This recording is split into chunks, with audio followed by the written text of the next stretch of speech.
Good morning प्यारे बच्चों, सभी को राधे राधे, जय श्री कृष्णा। तो बच्चों शुरू करते हैं हम अपने टॉपिक लाइव प्रोसेस का सेकंड पार्ट, है ना। ये प्यारे बच्चों सेकंड पार्ट रहेगा। इससे पहले पार्ट 1 का वीडियो आ चुका है, ये आपका पार्ट सेकंड रहेगा। तो अब तक हमने क्या पढ़ लिया था प्यारे बच्चों? जैव प्रक्रम के बारे में पढ़ लिया था। लाइव प्रोसेस क्या होता है, इंग्लिश मीडियम की पीडीएफ हिंदी मीडियम के बाद इसी में अटैच है।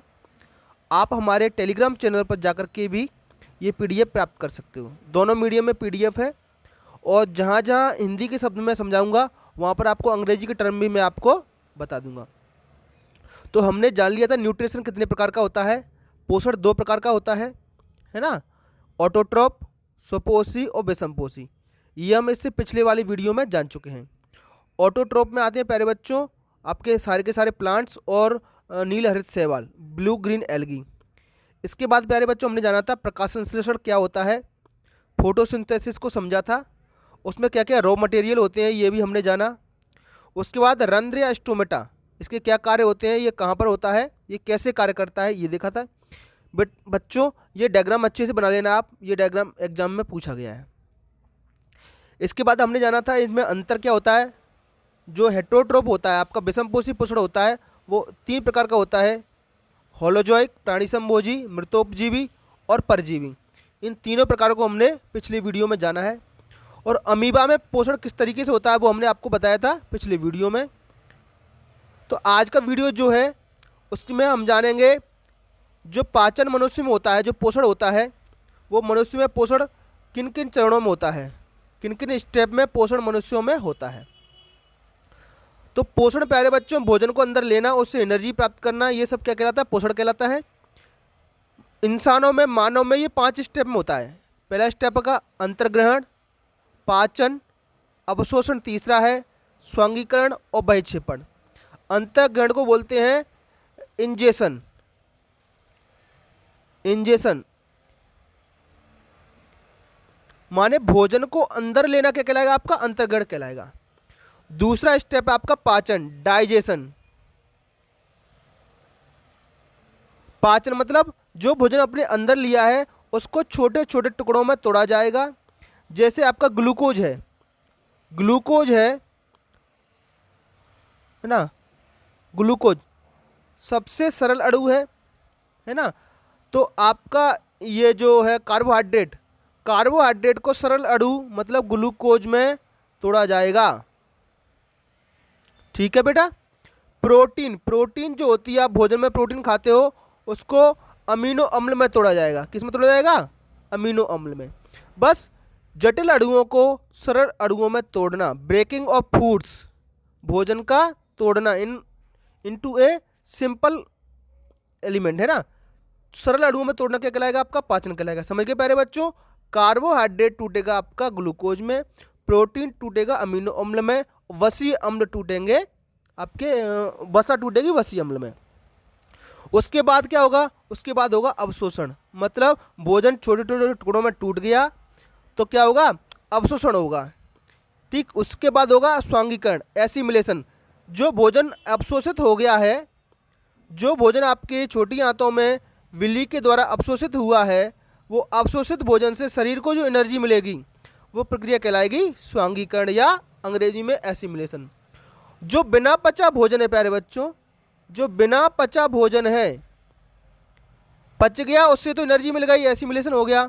जो बिना पचा भोजन है वो गुदा द्वारा एनस के द्वारा मल के रूप में बाहर निकाला जाएगा, वो क्रिया कहलाएगी बहिक्षेपण, है ना। क्या कहलाएगी, बहिक्षेपण, ठीक है प्यारे बच्चों। चलिए अब इसमें कौन कौन से अंग कार्य करते हैं, वो सारे के सारे अंग मिलकर के एक अंग तंत्र बनाते हैं, एक सिस्टम बनाते हैं। उस सिस्टम को कहते हैं हम क्या, डाइजेस्टिव सिस्टम या पाचन तंत्र। अब उसमें कौन कौन से अंग होते हैं, तो एक होती है आहार नाल। क्या होती है बच्चों, आहार नाल। आहार माने भोजन को खाने वाली एक नली के रूप में होती है आहार नाल।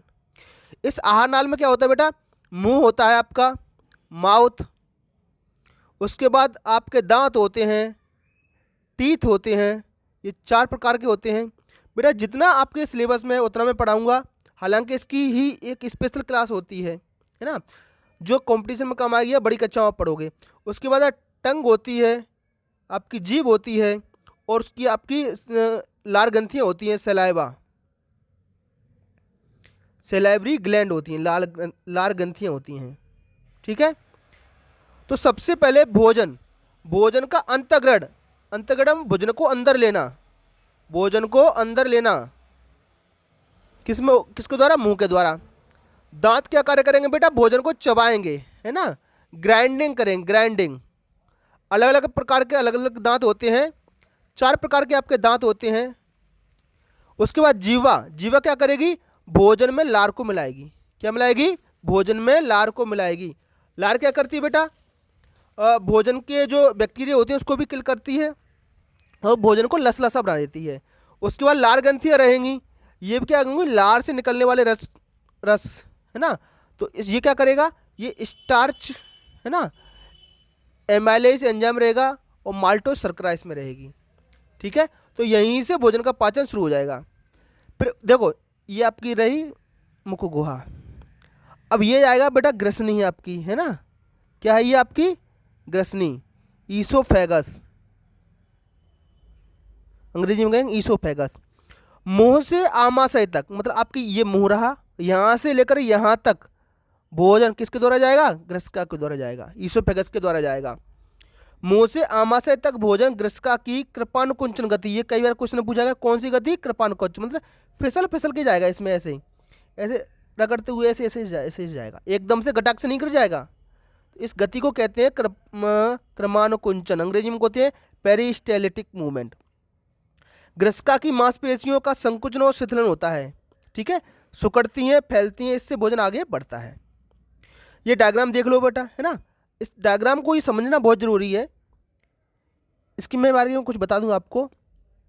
देखो, ऐसे भोजन अंदर जाएगा, ठीक है प्यारे बच्चों, इसमें लार मिलेगी, दांतों से यहाँ चबाया जाएगा। इस ग्रसिका के द्वारा कहाँ पहुंचेगा? आमाशय में। आमाशय में होगा आपका HCl। क्या होगा? HCl। जितना भी भोजन आप खाते हो वो यहाँ जमा होता है, स्टोर होता है आमाशय में, है ना, यहाँ पर जमा हो जाएगा आमाशय में। इसको अंग्रेजी में कहेंगे स्टोमक।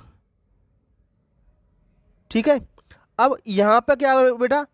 यहाँ से भोजन पहुँचेगा आपका छोटी आंत में, ये वाली छोटी आंत है, जिसको हिंदी में कहते हैं क्षुद्रांत, अंग्रेजी में कहेंगे स्मॉल इंटेस्टाइन। ठीक है। यहाँ पर आंतों में भी खुद के एंजाइम होते हैं, और लिवर से, ये आपका यकृत है, यकृत, इससे भी एंजाइम इसमें मिलते हैं। तो संपूर्ण पाचन जो आपका होता है वो कहाँ होता है? छोटी आंत में होता है बेटा, स्मॉल इंटेस्टाइन में होता है। तो हिंदी मीडियम वाले कंफ्यूज ना हो, इसको क्षुद्रांत कह लो या छोटी आंत कह लो। ठीक है। और यहाँ से जो बिना पचा भोजन है छोटी आंत में बेटा पहुँच गया, बिना पचा भोजन छोटी आंत के द्वारा कहाँ पहुँच जाएगा? बड़ी आंत में पहुँच जाएगा, है ना। और बड़ी आंत को हिंदी में कहते हैं बृहदांत्र या कोलोन। कोलोन एक बड़ी आंत का एक हिस्सा होता है। लार्ज इंटेस्टाइन अंग्रेजी में कहेंगे, यहाँ से बिना पचा हुआ भोजन एनएस के द्वारा बाहर निकल जाएगा। ये आपकी पूरी की पूरी बेटा प्रक्रिया है। पित्ताशय को बोलते हैं बेटा गॉल ब्लैडर। क्या बोलते हैं? गॉल ब्लैडर, अंग्रेजी में गॉल ब्लैडर।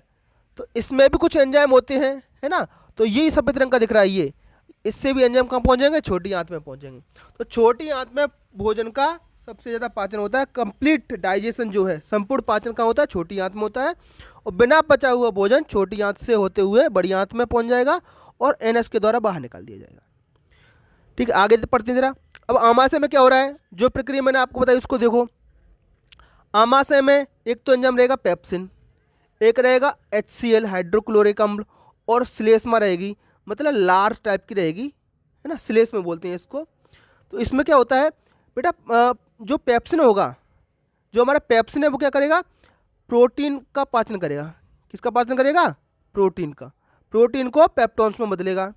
जो HCl होगा, एक तो भोजन के माध्यम को अम्लीय करेगा, है ना, और पेप्सिन की क्रिया में सहायक, इसकी हेल्प करता है इस एंजाइम की। ठीक। श्लेष्मा, श्लेष्मा की होती है जो आमाशय, मान लो आपका ये आमाशय है, तो इसकी भीतरी दीवारों की इस वाली परत की रक्षा करता है, किससे? HCl से। बेटा HCl अम्ल होता है, जला देगा आपके आमाशय को अगर ये श्लेष्मा ना हो तो। ठीक है प्यारे बच्चों। हाँ, क्षुद्रांत को कहेंगे छोटी आंत। क्या कहेंगे? छोटी आंत। हिंदी में नाम है इसका छोटी आंत, इंग्लिश में कहेंगे स्मॉल इंटेस्टाइन। ठीक।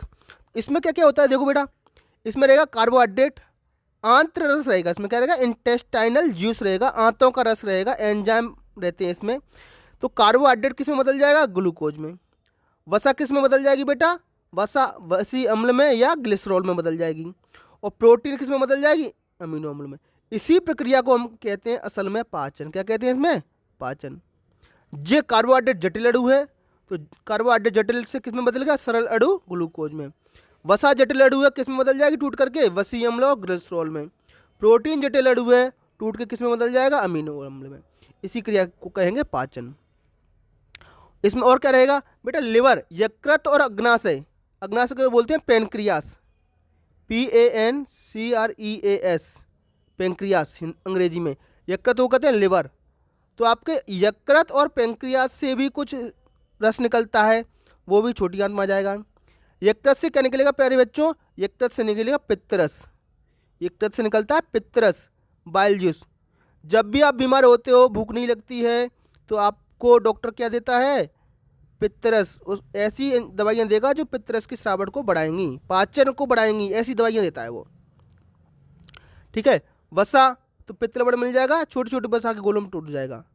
अग्नाशय से क्या निकलेगा बेटा, अग्नाशय से पेंक्रियाटिक जूस, अंग्रेजी में बोलते हैं पेंक्रियास, हिंदी में बोलते हैं अग्नाशयी रस। तो इसमें प्रोटीन तो ट्रिप्सिन निकलेगा, पेप्टोन्स में बदल देगा। वसा लाइपेज वसी अम्ल में बदल देगा। स्टार्च पे कार्य करेगा, एमाइलेज जो ग्लूकोज में बदल देगा। ठीक है। तो ये एंजाइम किस तरीके से कार्य करते हैं, ये आपको थोड़ा सा याद कर लेना, यहाँ से पूछा गया। तीसरी इंपॉर्टेंट रचना है बेटा, छोटी आंत में जो होती है स्मॉल इंटेस्टाइन में, दीर्घरोम, इसको बोलते हैं विली। ये क्या करती है, अवशोषण का सतही क्षेत्र पर बढ़ाती है, इसी के द्वारा अवशोषण होता है।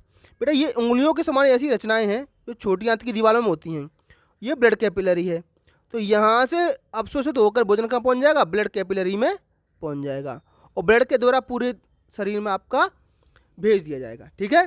तो अवशोषण की सतह को बढ़ाती हैं और एब्जॉर्प्शन में ये मदद करती हैं, अवशोषण में मदद करती हैं। ठीक है प्यारे बच्चों, इनको क्या कहते हैं, विली। कई बार पूछा गया प्रश्न, विली क्या होती है, किस अंग में होती हैं।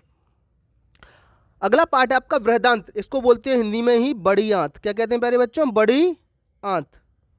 बड़ी आंत अंग्रेजी में कहेंगे लार्ज, बिग नहीं, लार्ज इंटेस्टाइन।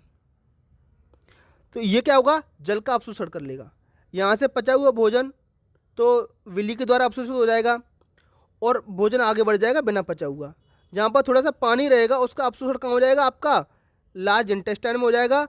और जो अनपचा भोजन है पानी को निकालने के बाद वो गुदा द्वार द्वारा शरीर से बाहर कर दिया जाएगा। गुदा द्वार को कहते हैं एनस, जिससे हम मल का त्याग करते हैं वो कहलाता है एनस।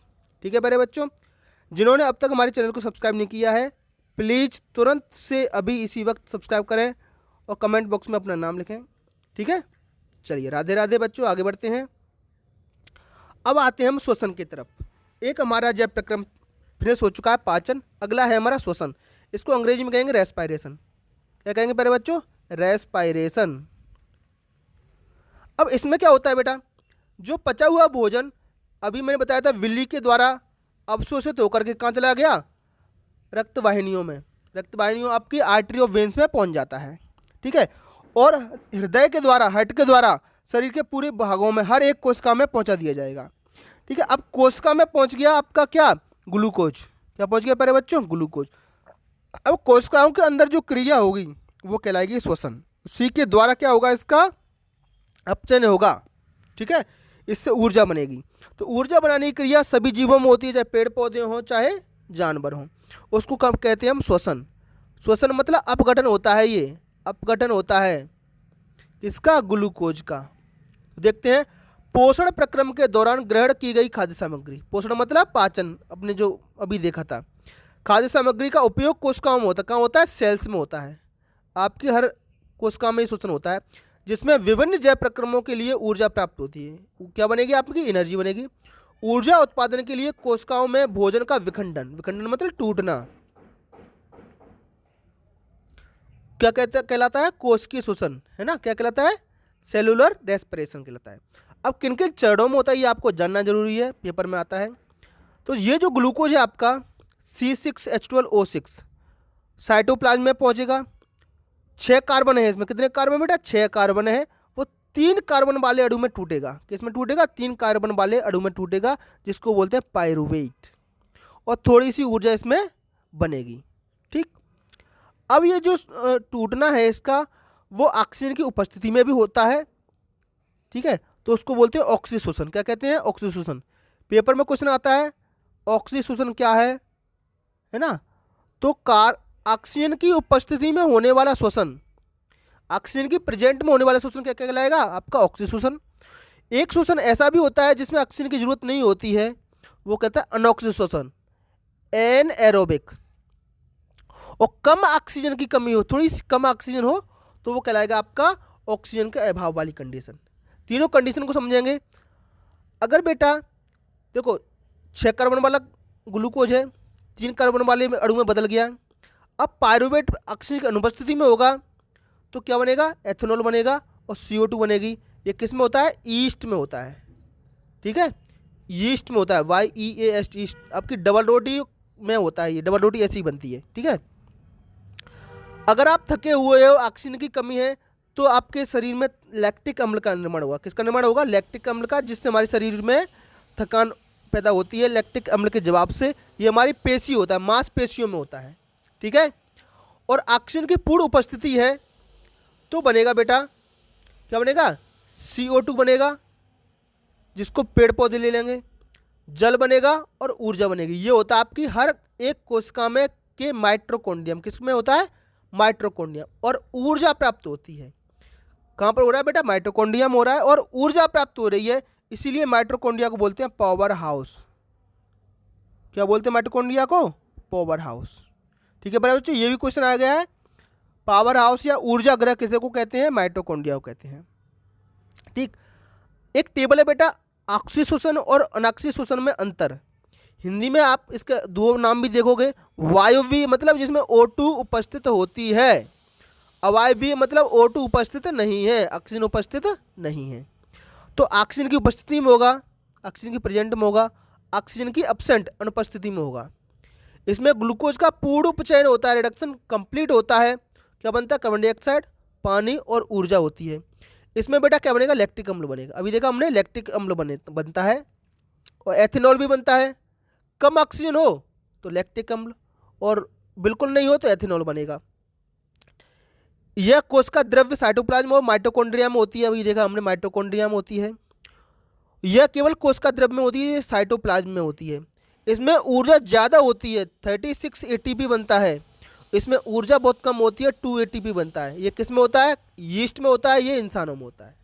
ठीक है प्यारे बच्चों, तो ये वेरी वेरी इंपॉर्टेंट है। एरोबिक एन एरोबिक रेस्पिरेशन में अंतर, हिंदी में कहेंगे ऑक्सीशोषण अनऑक्सीशोषण में अंतर।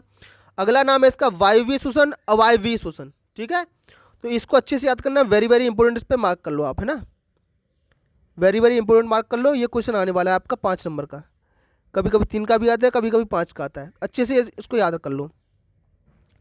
चलिए, अब जो श्वसन तंत्र है, इसमें कौन कौन से ऑर्गन काम करते हैं रेस्पिरेशन सिस्टम में, कहाँ कहाँ से जाता है, तो वो अच्छे से पढ़ना आपको। नासाद्वार, जिसको नथुने बोलते हैं, इससे ऑक्सीजन ली जाएगी। फिर ग्रसनी में पहुंचेगा, फेरिंग्स में। फिर कंठ आएगा आपका, फिर श्वास नली, ट्रेकिया, ट्रेकिया में पहुंचेगा। फिर ट्रेकिया आगे श्वसनी में बदलती है, श्वसनिका बदलती है, और फुफ्फुस फेफड़ों में पहुंचता है ना। तो इनकी अंग्रेजी नाम बेटा आप PDF से देख लेना, है ना, एक बार से आपको क्लियर हो जाएगा। ये पाथ है, ये पाथ आपको, ये रास्ता इसी प्रकार से आपको याद रखना है। ठीक है, तो यहाँ से कहाँ पहुँचेगा, एल्व्यूलाई में पहुँचेगा। ये सबसे छोटा है, एल्व्यूलाई, एल्वियोलाई, हिंदी में कहेंगे कूपिका या कोश, है ना। ये होते हैं फेफड़े। और श्वसन में आपके मुख्य अंग होते हैं लंग्स। आपके लंग्स होते हैं बेटा 2 जोड़ी, आपके शरीर में 2 जोड़ी लंग्स होते हैं। चलिए जरा, पर लंग्स से कहाँ है आदान प्रदान हो जाएगा, किसमें, ऑक्सीजन का, रुधिर वाहिनियों में। देखो फिर से समझाता हूँ मैं आपको। आपका पोषण हुआ, छोटी आंत में विली हुई, विली से कहाँ पहुँचा पोषण, रुधिर वाहिनियों में। रुधिर वाहिनियों में पहुँच गया तो सारी बॉडी में रुधिर वाहिनियों से हार्ट के द्वारा तो सारी बॉडी के सभी अंगों में भेज दिया जाएगा, क्या, ब्लड। जिसमें क्या था, भोजन था। अब भोजन सभी कोशिकाओं में पहुंच गया, ठीक है, भोजन पहुंचे सभी कोशिकाओं में, वहाँ हुआ उसका क्या, रेस्पिरेशन हुआ, क्या हुआ, श्वसन हुआ। तो ऊर्जा बनेगी सभी कोशिकाओं में, ठीक है, और क्या बनेगी, O2 बनेगी। तो O2 फिर एल्वियोलाई से किसमें मिला दी जाएगी, वही ब्लड कैपिलरी में O2 डाल दी जाएगी, ठीक है। इसमें बनेगा CO2, क्या बनेगा इसमें, CO2 बनेगा। फिर से ब्लड कैपिलरी में डाल दी जाएगी और मुंह के द्वारा बाहर निकाल दी जाएगी। तो यहाँ से ब्लड में गई और नासा के द्वारा बाहर निकाल दी जाएगी, ठीक है। और किसके द्वारा होगी, वो भी पूरा सिस्टम ब्लड के द्वारा ही होना है। जितनी भी चीज़ें बन रही हैं वो सारी की सारी एक जगह से दूसरे जगह पर किसके द्वारा जाएंगी, ब्लड के द्वारा। ब्लड को कौन भेजेगा, हार्ट भेजेगा, हार्ट पंप करेगा, हृदय पंप करेगा। और ब्लड में क्या रहेगा, आपकी धमनी और शिराएं रहेंगी, आर्टरी और वीन्स रहेंगी, ठीक है प्यारे बच्चों। तो ये था हमारा श्वसन वाला पार्ट, है ना। ये श्वसन का डायग्राम बेटा आप अच्छे से याद कर लेना। ये जो संरचना है इनको बोल रहे हैं कूपिकाएं, एल्वियोलाई बोलती हैं, ठीक है। छोटी छोटी चपनाएं, ये श्वसन निकाय हो गई, इसकी ये कूपिकाएं हो गई, है ना। ये फेफड़े की रचना है सब पूरी की पूरी, क्या होती है, ये फेफड़े की रचनाएं हैं। चलिए इसमें और जानते हैं श्वसन में एक होता है बेटा अंतर श्वसन, श्वास अंदर लेना, श्वास बाहर छोड़ना, इनहेल और एक्सहेल, इनहेल और एक्सहेल, श्वास अंदर लेना और श्वास बाहर छोड़ना। जब श्वास अंदर लोगे तो बेटा अंदर आएगी O2, क्या आएगी, ऑक्सीजन अंदर आएगी। जब श्वास बाहर छोड़ोगे तो बाहर जाएगी आपकी CO2, ठीक है प्यारे बच्चों। देखो वक्षीय गुहा फैलती है, सांस लेके देखो तो आपका सीना चौड़ा हो जाएगा, तो वक्ष गुहा आपकी फैलेगी। इसमें सांस छोड़ोगे, छोड़ के देखो जरा, तो जैसे जैसे आपका वक्ष छाती थी वैसी की वैसी नॉर्मल कंडीशन में वापस आ जाएगी। पसलियाँ सिकुड़ेंगी, इसमें क्या होगा, आपके रिब्स जो हैं, आपकी पसलियाँ हैं वो इसमें सिकुड़ती हैं और इसमें फैल जाती हैं, ठीक है, एक्सेल उच्छ्वासन में फैल जाती हैं। वक्ष आपका जो छाती ऊपर की ओर आएगी वो बाहर की गति करेगी और वक्ष इसमें वापस अपनी पुनः उसी स्थिति में आ जाएगा। वायु का दाब कम होता है और वायु फेफड़ों में भरती है। सांस अंदर हो तो फेफड़े फूलेंगे तभी तो छाती आगे आती है, तो फेफड़े इसमें फूलते हैं, आपके लंग्स इसमें फूलते हैं और गुहा में वायु का दाब इसमें बढ़ जाता है, कार्बन डाइऑक्साइड फेफड़ों से बाहर निकल जाती है, ठीक है प्यारे बच्चों। चलिए तो ये था अंतःश्वसन और उच्छ्वासन, यहाँ से भी क्वेश्चन पूछा गया है। सांस द्वारा वायुमंडल से गैसों को अंतर लेना अंतःश्वसन कहलाएगा। उच्छ्वासन जो अंदर ली जाएगी O2 रहेगी, ये अंदर आ रही है। उच्छ्वासन एक्सेल में क्या होगा, फेफड़ों से वायु या गैसें बाहर निकलती हैं, मतलब CO2 आपकी बाहर निकलेगी ऐसे, ठीक है। स्थलीय जीव श्वसन के लिए वायुमंडल से ऑक्सीजन लेते हैं, कहाँ से लेते हैं, वायुमंडल से। जो जल में रहते हैं वो जल में घुली हुई ऑक्सीजन का उपयोग करते हैं, इसको याद रखना।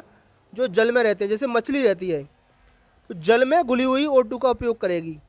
इसके लिए मछलियों में रहते हैं गिल्स, एक अंग रहता है गिल्स, ठीक है प्यारे बच्चों, याद रहेगा। श्वसन की पूरी प्रक्रिया है, इसको देख लो जरा कैसे होता है।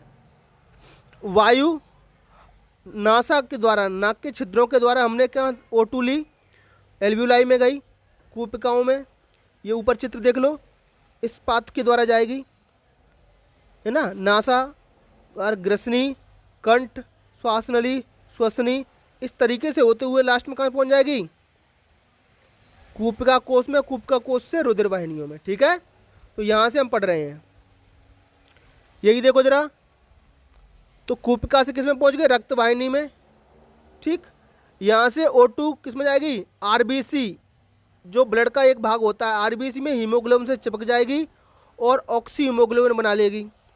इसके द्वारा धमनी से कहाँ पहुँचेगी, शरीर के ऊतकों में पहुँचेगी, टिश्यूज में पहुँचेगी। ऊतकों में क्या होगा, ग्लूकोज का ऑक्सीकरण होगा और क्या बनेगी, CO2 बनेगी। इसी को हम कह रहे थे आपका क्या, श्वसन कह रहे थे। दूसरा चरण CO2 बन गई, CO2 किस में पहुँच जाएगी, रक्त वाहिनियों में, धमनियों स्राव में पहुँचेगी। फिर CO2 यहाँ से कहाँ पहुँच जाएगी, रक्त वाहिनियों में, रक्त वाहिनियों में से कूपिकाओं में, विसर्जन के द्वारा लंग्स में, और नासा के द्वारा आप ये बाहर कर दी जाएगी, ठीक है। O2 बनी, O2 भी पहुँची, ऑक्सीजन शोषण हुआ, ठीक है, उससे क्या बनी, CO2 बनी और CO2 फिर से ब्लड में मिल गई और लंग्स में पहुंच गई और वापस निकाल दी गई नासा मार्ग द्वारा। ठीक है, तो ये इस प्रकार का सिस्टम चलता रहता है। O2 को अंदर लेना अंतर शोषण इनहेल, और CO2 को बाहर निकालना उच्छ्वसन या एक्सहेल कहलाएगा।